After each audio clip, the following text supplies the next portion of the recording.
Hey, ¿qué es la que hay, mi gente? It's Rocky here from SpeakSpanishFaster.com.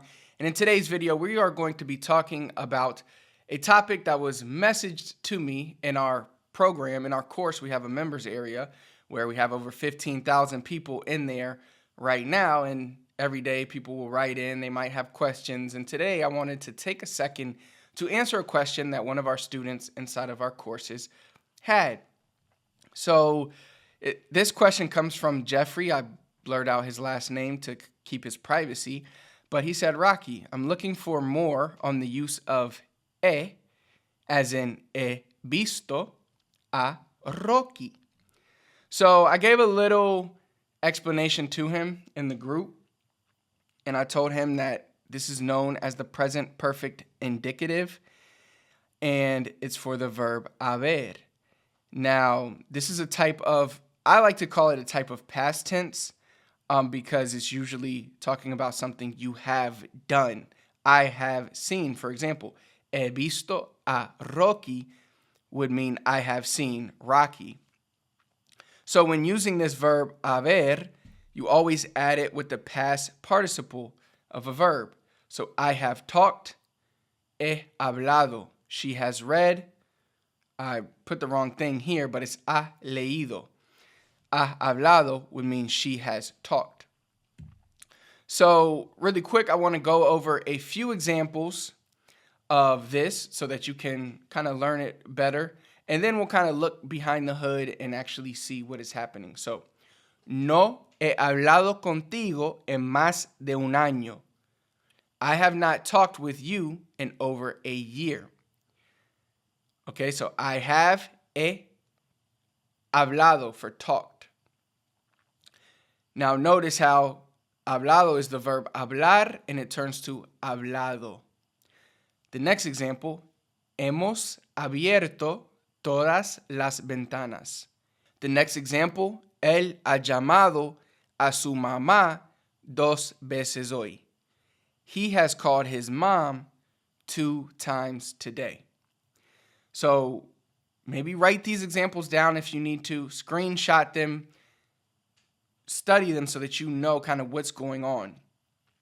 And this is the way I usually don't like teaching grammar things because usually it comes naturally. But the best way to learn grammar is to actually, if you want to learn grammar, the best way is to actually put yourself out there, engage with the language, and reverse engineer what's happening.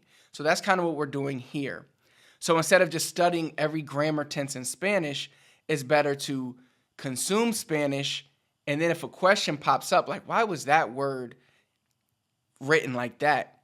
Then you kind of reverse engineer and kind of look back and figure out what it was. And that'll give you a way to remember, because now you have this moment in time that popped off in your head, and it will help you remember and actually learn the rules if you really want to learn them. So, ¿qué está pasando aquí? What is happening here?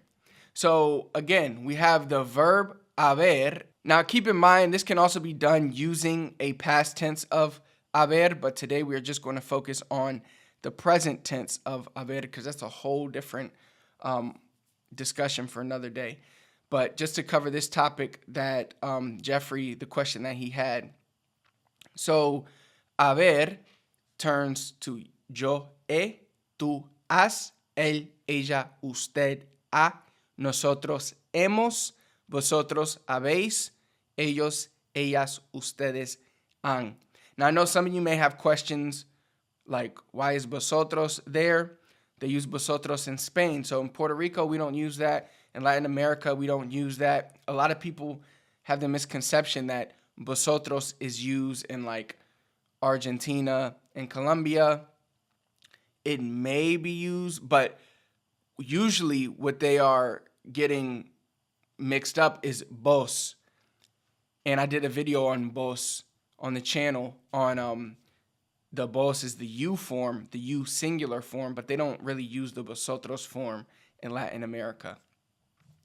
Vosotros you will hear in Spain. Okay, so anyways, anytime you're using this tense, like I have done this, she has done that, you're using the verb haber for have. And I've also done a video on haber versus tener.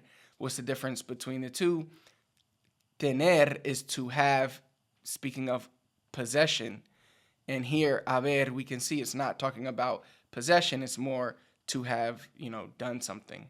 And then you add a participio after the verb haber. So, caminado, estado, ido, comido, hablado, ido.